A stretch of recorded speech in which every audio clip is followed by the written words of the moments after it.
Now joining us is Carrie Drum, the Future Options Program Manager for Denver Kids Inc. And Denver Kids Inc. is this really unique program that has this great partnership here in the Denver metro area with Denver Public Schools, and works with kids K through 12 who face personal challenges of higher risk environments to successfully complete high school.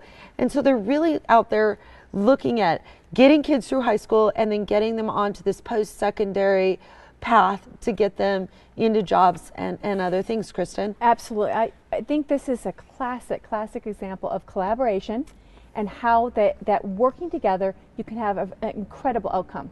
Some of the stats you will be amazed with. Absolutely. Carrie, welcome to the show. Thanks for having me. I'm glad to be here. So Carrie, give us a little bit of background on Denver Kids Inc. and some of those demographics. What does your constituency look like? Sure. So we serve students in Denver Public Schools K through 12 who are living at or below the poverty line. We also work with students who are coming from single parent homes. So about 82% of our students come from a single parent home. So it's a long-term preventative educational counseling program. We're really holistic in nature. So once the child is in the program, we stay with them until they graduate. We walk with them all the way through their pathway. And the major intervention is the educational counselor. So each student is matched one-on-one with an educational counselor that helps them get rid of any barriers to their success. So these might be social barriers, economic barriers, cultural barriers. They work together in partnership with the student to kind of get them through to the finish line. So that's one major component of the program. We also have a mentoring program. So about 30% of our students have a volunteer mentor that works with them in addition to their educational counselor that provides extra support. And we're really proud of our mentoring program because we require a one-year commitment from our mentors, but the average length of stay is 5 years. Wow. So our mentors really stay with the students, again, to kind of get them through, get them across the finish line. Well, and you have such a great story here. Last year alone, the 2011-2012 school year, 974 kids were participating in the program at 151 different DPS schools. But here's the staggering number. I'm stunned by this. 91% graduation rate from your kiddos, which is compared to a 56% graduation rate district-wide. Those numbers are staggering. So obviously, these mentoring programs and this counseling is working. Yes? And we're really, really proud of that number, that 91%, because as you mentioned, Denver Public Schools graduates about 56% of their students, which is a number that's been growing. But that's kind of common across the whole nation for these big urban districts. You know, it's difficult to get these students across the finish line. When we look at students that are living at or below the poverty level, that number drops to about 36% in DPS. Wow. So the students that we serve in Denver Public Schools are only graduating about 36%, but we managed to get 91 of them, 91% to graduation. So it feels really great. That is, congratulations. That's stunning. We need to hear this, and this model needs to be known. And so that tell me a little bit about the history. Sure. And who the collaborators on it, and in addition, the demographics of the students that you are. Sure. Yeah. So I love talking about the history because I think it's a really interesting story. We started in about 1946 when Denver Rotary was communicating with some people inside Denver Public Schools to talk about the dropout rates because boys were dropping out of high school when their fathers weren't coming back from World War II. So this was a problem. They were noticing this problem. So they started Denver Kids as a way to serve Denver boys. And in about the 70s, they started noticing that girls were dropping out of high school due to teen pregnancy, so they started Denver Girls. So this is DPS and Denver Kids and Denver Boys and Denver Girls working together. Later on down the road, in about the 90s, they decided to merge to become Denver Kids Inc.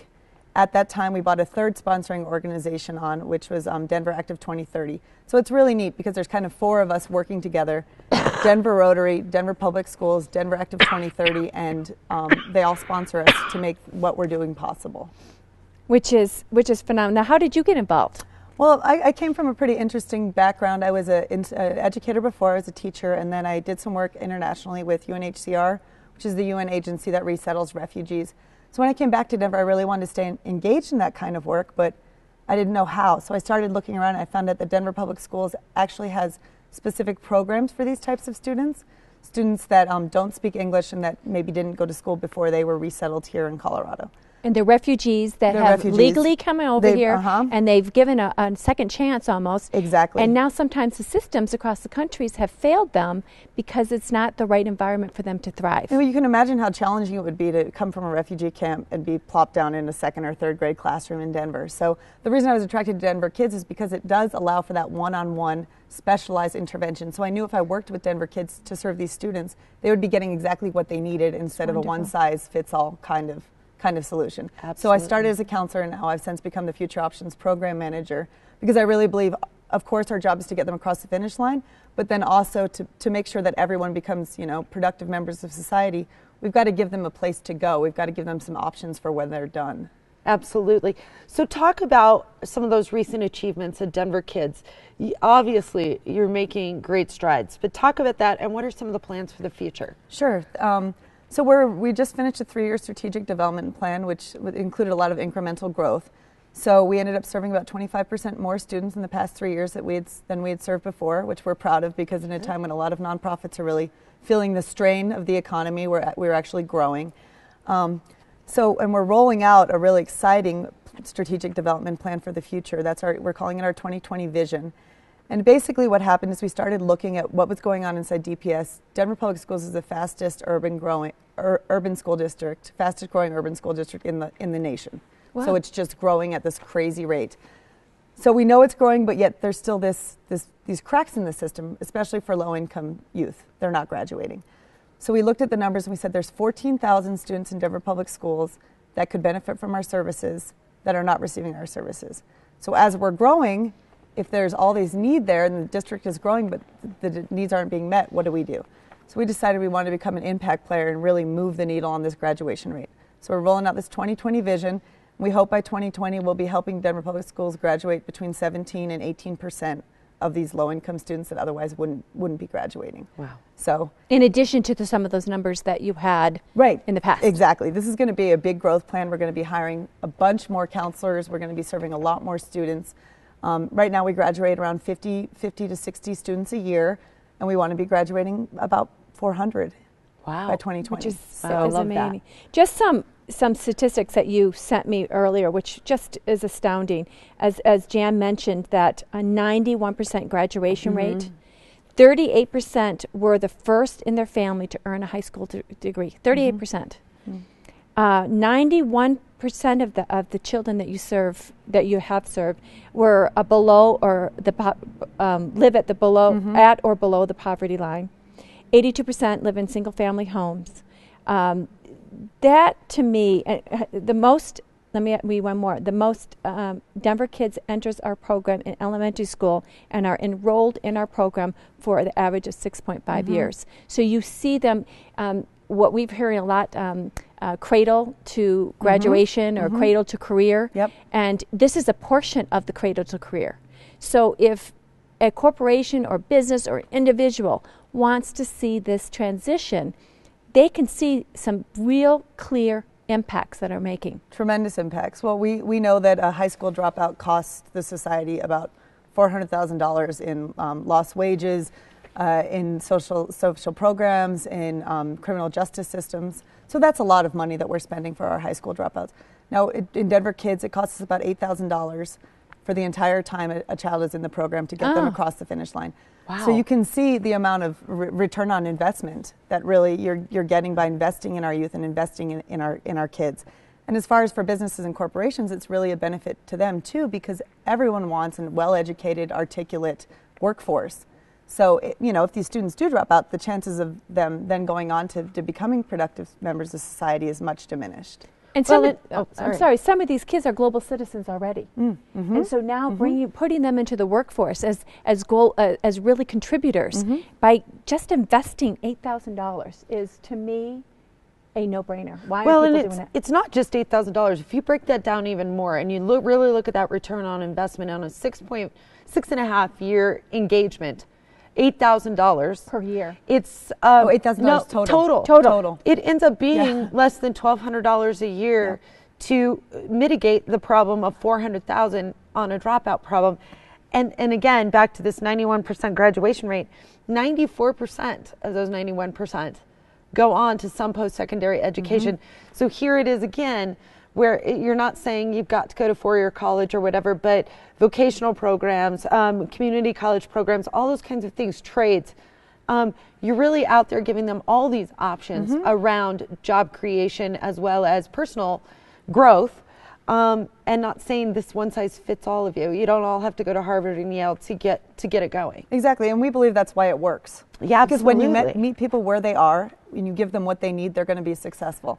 So it just takes a little bit of extra time and a little bit of extra love. But I think the big thing the reason why it works is the time. It's not like we come in for a year, we say, this is what you need to do to be successful. We walk with you and we watch you grow up and help you get plugged into the things that are best suited to you. So yeah, it's pretty exciting. Wow. It just, yeah.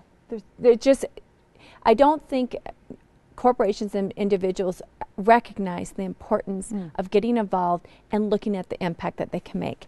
Give me an example, and I know in general what you told me, give me an example of a corporation came to you and said, okay, we want to sponsor a couple kids. We don't want to just write a check. What can we really do to get involved in your organization and make a bigger difference? Sure. Well, there's lots of different ways people can get involved.